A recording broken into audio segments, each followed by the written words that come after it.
So the smoker's lit. Give it a minute to get going. And the smokers I use if you have some wild bees, it just helps to calm them down. Put my safety bee outfit on, glasses on as well, zip up.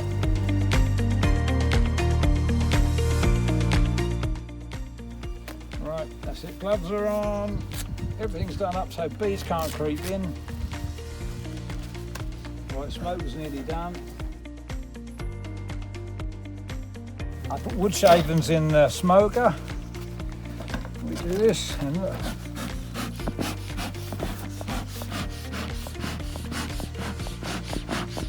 Then I have a hive tool. This is what I get into the hive with. A bit grubby, but clean.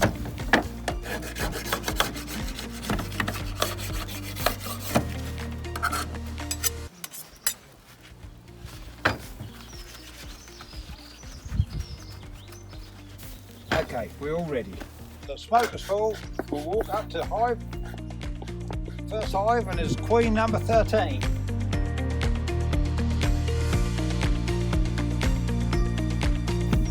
This is queen number 13. The brood box is from here to here. This is called a queen excluder to stop the queen from going there to there. And these are called supers where the honey is produced. So, and I've obviously got a roof on the top. So we take the roof off.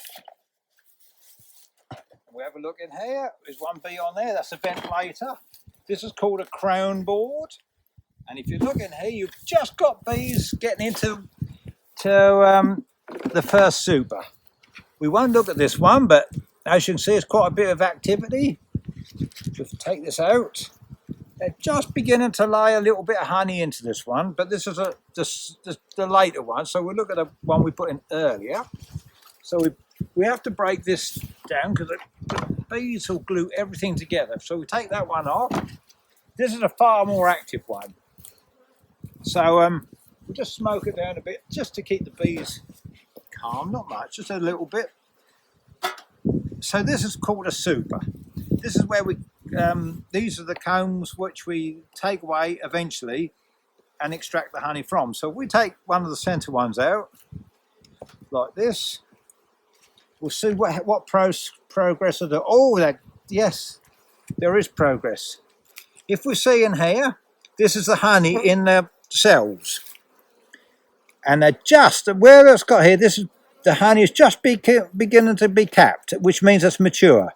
This is probably not quite mature yet, but within another few days, this can be extracted. We look on this side, and if you look closely, there's a few ones with cells with yellow in. Honeycomb, that is pollen. That's probably from all seed rape being yellow. And there's a red one there. I'm not too sure what that is, but they use the pollen to feed the young. So we'll put this one back in. So this one will be considerably heavier than this one.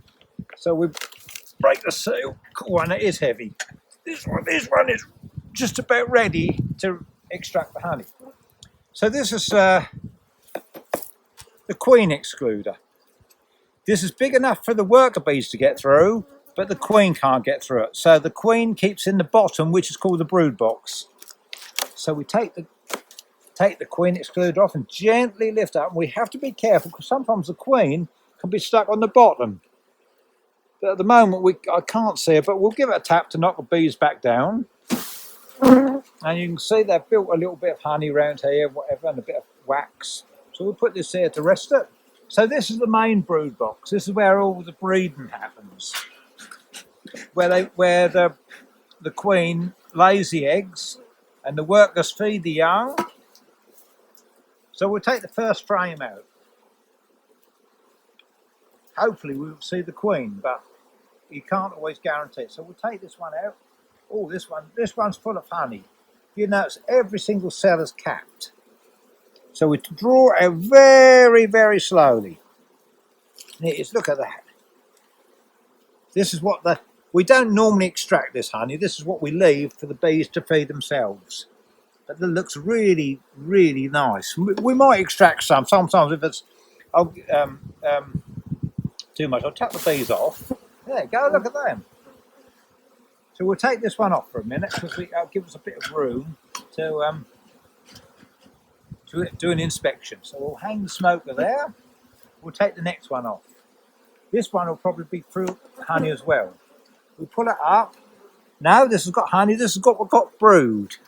Now they've got some honey around the outside. Oh look, that's a bit of a good sign, good or bad sign. That's the beginnings of a queen cell. That means they're going to swarm within the next few days. Inside there, there'll be a larvae with what they call royal jelly, which will convert an ordinary egg into a queen egg. Well, that'll a queen cell to produce another queen. If you look on that one there, you can't see it very well, but there's one here with pollen on its back legs. She's obviously collected it from small seed rape. So we'll turn this over. Yeah, we've got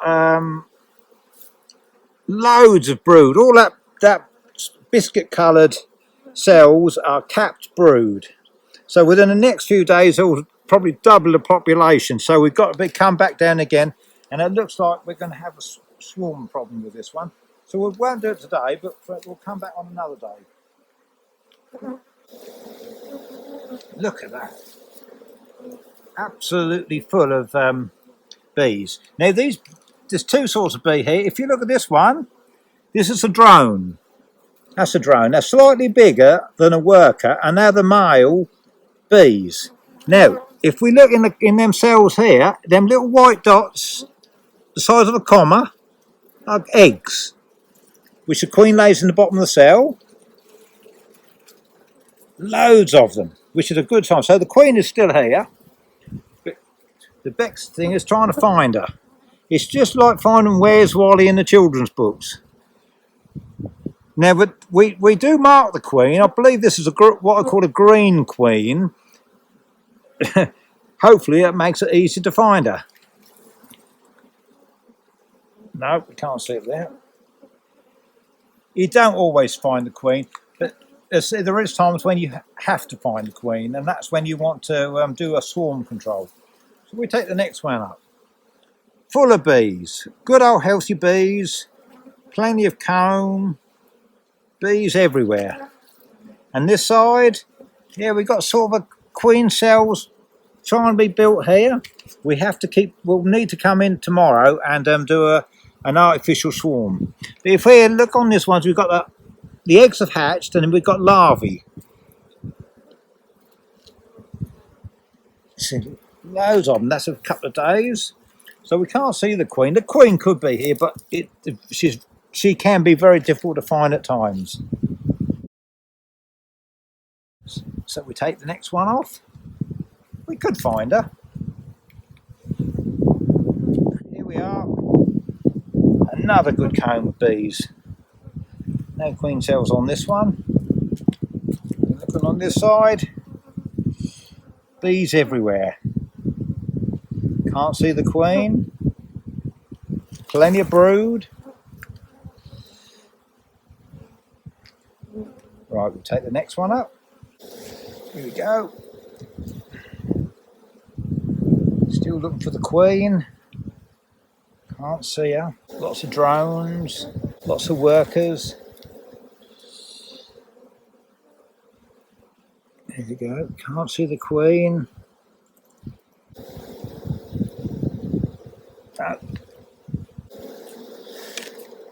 Right. No, we can't see the queen on here. What about the other side? Full of comb. Another queen cell being developed. That's an open queen cell. So it's not, when they're closed and capped, it's a sign they've probably swarmed. Have another look this side. Put this one back. Next one. So what we've got here? It's a better queen cell. That's an open queen cell. That means they're going to swarm in a couple of days' time,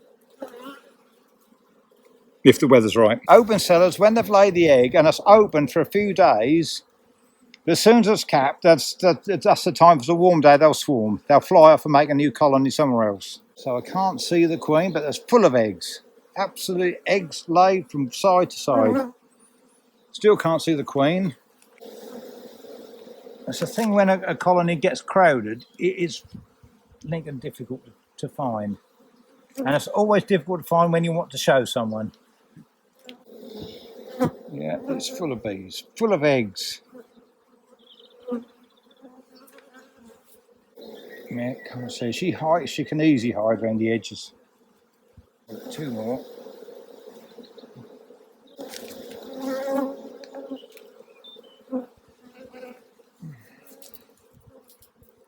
Another huge. It's all completely laid up. That's a good sign of swarming. Another queen cell at the top. Well, uncapped queen cell at the top. It's just started to form. Oh, there's the queen. I found her. Here. With the green dot.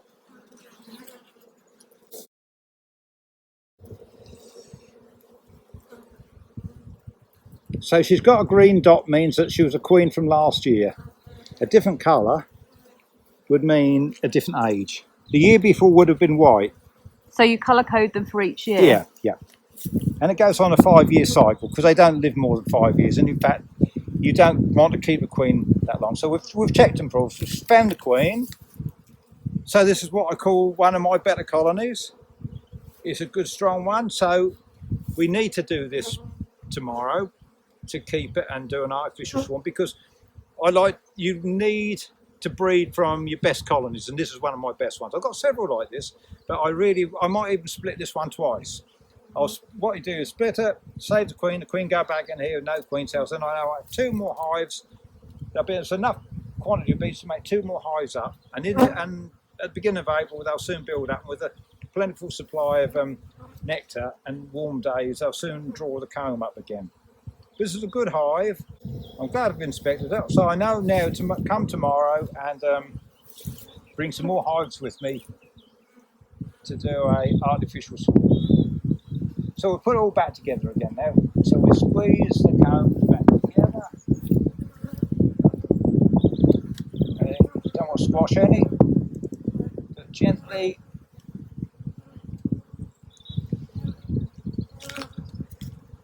There's 2 types of frame in here. Some of them have got plastic spaces and some have got wooden. And I'm converting to all plastic space ones. This is what I used to have originally, but I'm going to all plastic ones. They're easier for me to manufacture, and the bees don't mind one way or the other. But the plastic spaces do the same job as the wooden spaces, but I just find them easy to make. So we'll put this one back in. This one's full of nectar and also honey where it's capped. And it's quite heavy. How much does it weigh? Well, it's probably 2 jars of honey. It's probably a kilogram, yeah. If not, probably a bit more. So that'll be 2 or 3 jars of honey in that frame. Could be 4 jars.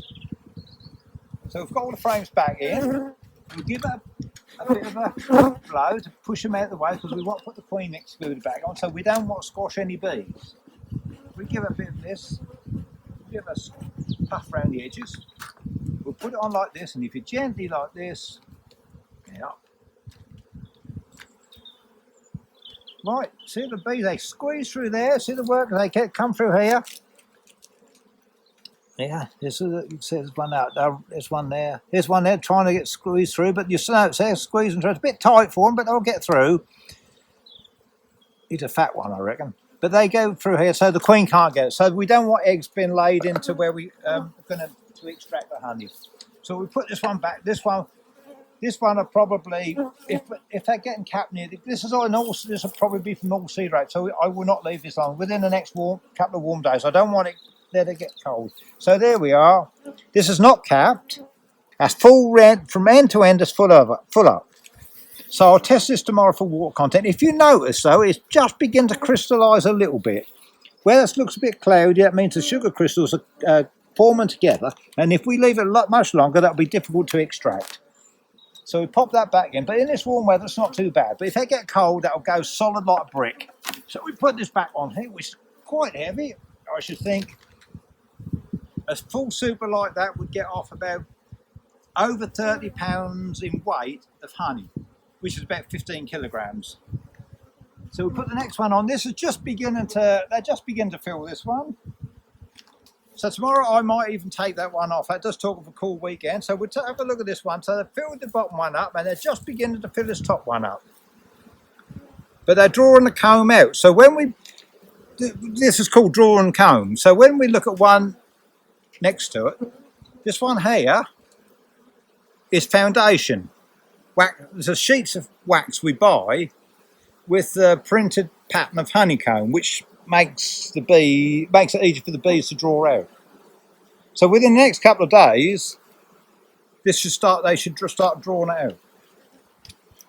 Then probably start on this one. They haven't really started yet. They're just in place. They're starting to lay down some wax, but they won't take long drawing this out.